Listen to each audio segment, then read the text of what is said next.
My name is Richard Motley. I'm a student at Gwinnett Tech in the Criminal Justice Technologies program. The theme of my presentation is the evolution of crime.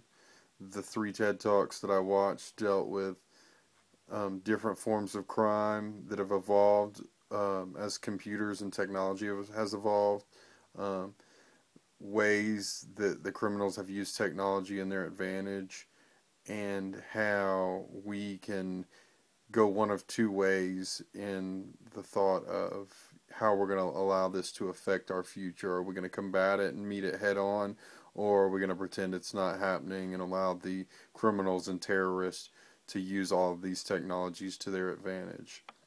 The first TED Talk I watched, three types of online attacks were discussed. The first being attacks for profit. These are the people that steal bank information, credit card numbers, social security numbers, all as a means to gain money. Whether it's stealing from your bank account when you do your online banking, or recording your keystrokes as you're doing online shopping. Attack type number two is the people that do it for protest. These are people that have a message they want heard. They want to push their agenda, whatever that may be. And the third type of attack is the attack on a government on its citizens. This is them using technology in order to heighten their surveillance, to hack email accounts, to read transmissions between you and whoever, to hack cell phones to listen in on your conversations, to use the GPS within your cell phone in order to track you illegally. The second TED Talk I watched was by Mark Goodman, and he discussed the ways that criminals use technology to their advantage. One example of which is a 31-state cellular network in Mexico that is established by the narco terrorist. This is a closed cellular network that's encrypted to protect them from being listened in on by government agencies. They use this in order to communicate about their drugs and whatnot so that they can talk freely and not have anything to worry about. He also talked about how in a terrorist attack in Mumbai, the terrorists used cell phones and technology and had a command center in order to further their agenda and continue on their rampage.